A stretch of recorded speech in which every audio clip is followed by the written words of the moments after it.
22 जानेवारी रोजी अयोध्येतील राम मंदिरात रामलल्लांच्या मूर्तीचा अभिषेक करण्यात येणार। याआधी देशभरात अक्षता पूजन, कलश यात्रा काढण्यात आली।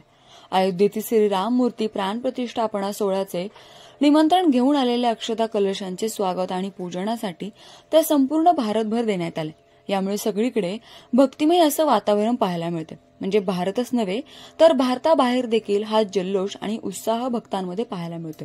तर अबुधाबी येथे राहणारे कुलकर्णी दाम्पत्यांनी देखील अबुधाबीमध्ये अक्षता व कलश पूजन केले आहे। तर त्यांच्या नेमक्या भावना काय आहेत हे आपण त्यांच्याकडून जाणून घेणार आहोत। जय श्रीराम, जय श्रीराम, सियावर रामचंद्र की जय। नमस्कार। अयोध्येमध्ये राम मंदिराच्या प्राणप्रतिष्ठेसाठी अक्षता निमंत्रणाच्या अयोध्येतून निघाल्या आणि भारतामध्ये सगळीकडे त्या अक्षता पोहोचल्या। वेगवेगळ्या ठिकाणी अक्षतांच्या कलशाच्या मिरवणुका निघाल्या आणि प्रत्येक गावामध्ये, प्रत्येक सोसायटीमध्ये, प्रत्येक घरामध्ये त्या अक्षता पोहोचल्या। तर मग हे सगळं आम्ही बघत होतो, ऐकत होतो।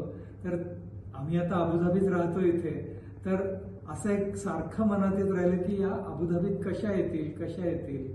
माझेही काही मित्र लोक होते, ते खूप विचारत होते। मग मी इथूनही काही जणांना विचारलं की कशा इथं अबुधाबीत आणता येतील वगैरे वगैरे, पण असा काही मार्ग एक मिळत नव्हता। तर आमचेच अबुधाबीत बरेच वर्ष राहून गेलेले श्रीयुत प्रशांत कुलकर्णी नुकतेच पुण्याला शिफ्ट झाले। तर त्यांच्या पुढाकाराने अक्षता इथे येऊ शकतील अशी व्यवस्था झाली।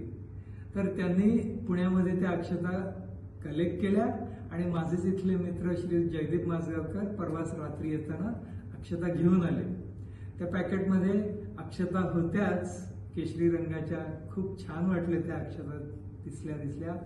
100 छोटीशी पाकिटं होती, त्याच्याबरोबर 4 केशरी झेंडे होते, मंदिराचा जो फोटो अशा टाईपचा होता आणि काही एक लिफलेट्स होते की ज्याच्यात मंदिराबद्दलची माहिती होती आणि काय काय करायचं ते लिहिलेलं होतं।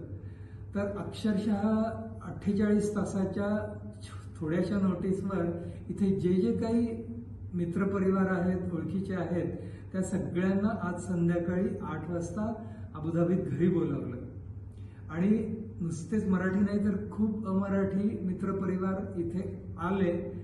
मग आम्ही यथासांग कलशाची पूजा केली, इथे मग रामरक्षेचं मंत्रपठण केलं आणि आरती केली आणि जाताना प्रत्येकाला त्या अक्षता दिल्या, प्रसादही दिला आणि त्यांना सगळ्यांना विनंती केली की 22 जानेवारीला अयोध्येतल्या मंदिरातल्या प्राणप्रतिष्ठेच्या वेळी तुमच्या घरामध्ये देवघरात देवाला या अक्षता अर्पण करा।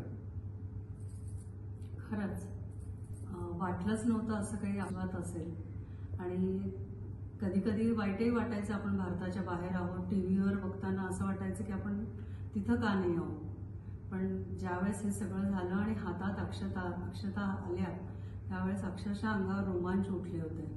आणि 48 तास म्हणाले तसे तेवढ्या शॉर्ट पिरियडमध्ये नोटीसवर सगळेजण तर आलेच, पण आम्ही या सावंत कुटुंबांना बोलवलं आणि एका रात्रीतनं ही पूर्ण वातावरण निर्मिती केली आहे। त्यामुळे खरंच खूप छान वाटलं, नशीबवान आहोत आम्ही। आपल्याला देखील या अक्षता व कलशाचे पूजन करण्याचे भाग्य मिळाले, अशा प्रतिक्रिया देखील या दाम्पत्यांनी व्यक्त केल्या। पुण्याहून मी प्राची केदारी, न्यूज 18 मराठी।